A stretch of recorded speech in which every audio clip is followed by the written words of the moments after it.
Nós não nos tornamos cristãos seguindo certos ensinamentos ou recitando uma fórmula. Esses são os meios usuais pelos quais alguém se torna adepto de uma religião em particular. Como o Senhor disse a Nicodemos, tivemos de nascer de novo. Assim como não demos a luz a nós mesmos, também não produzimos um novo nascimento em nós mesmos. Isto foi a obra do Espírito de Deus por meio da Palavra de Deus. O Espírito Santo faz a Palavra de Deus boa para nós. Ele também nos leva ao fim de nós mesmos e a um lugar de arrependimento. O resultado é arrependimento para com Deus e fé em nosso Senhor Jesus Cristo. O Espírito de Deus, no entanto, não é simplesmente o agente do novo nascimento. Exclusivamente para o cristianismo, também nos foi prometida a habitação do Espírito Santo em nós. Como cristãos, precisamos reconhecer que o Espírito Santo de Deus estabeleceu residência em nosso corpo. Não sabeis que o vosso corpo é o templo do Espírito Santo que habita em vós? Isso não ocorre por meio da intervenção de outra pessoa ou por meio de qualquer outra tradição estabelecida pelo homem. Não, todo verdadeiro crente é habitado pelo Espírito de Deus. De fato, se alguém não tem um Espírito, então não pertence a Deus. Se alguém não tem um Espírito de Cristo, esse tal não é dele. A Escritura também diz que somos selados com o Espírito Santo. Pense num selo antigo colado em um documento importante do governo.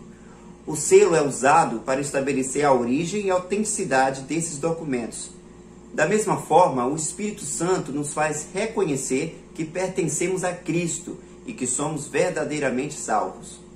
O próprio Espírito dá testemunho com o nosso espírito de que somos filhos de Deus. O Espírito também é o penhor da nossa herança, para a redenção da possessão de Deus, para louvor da sua glória. Assim como o penhor em dinheiro é dado antes da compra de uma casa, Deus nos deu o penhor de seu Espírito. Este Espírito Santo nos dá a garantia de nossa herança em Cristo, que Deus completará aquela grande transação que ele começou.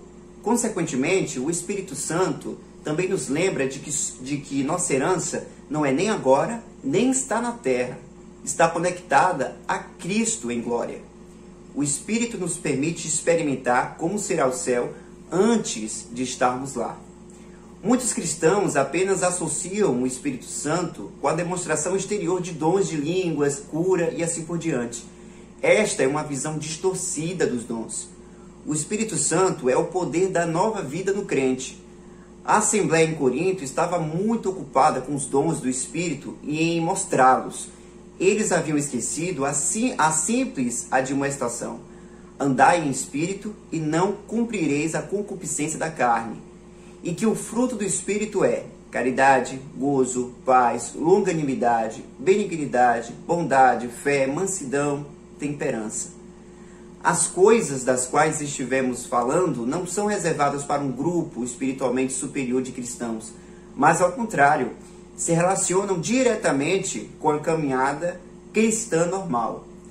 Muito simplesmente, não podemos andar como deveríamos, a menos que o façamos no poder do Espírito de Deus. A pessoa descrita no 7º capítulo de Romanos ainda não conhece o poder que o Espírito Santo traz à sua vida. O capítulo certamente não descreve as lutas pessoais de Paulo, como muitos sugeriram, e nem tampouco faz a luta diária de um cristão. O capítulo descreve alguém que possui uma nova vida, mas que está tentando agradar a Deus com sua própria força. Ou como a Escritura diz, na carne, a lei, embora santa, justa e boa, não pode nos controlar. E em desespero clamamos: porque o que faço não aprovo? Pois o que quero, isso não faço, mas o que aborreço, isso faço. A chave para entender o 7º capítulo de Romanos é reconhecer que o Espírito Santo nunca é mencionado, nenhuma vez sequer.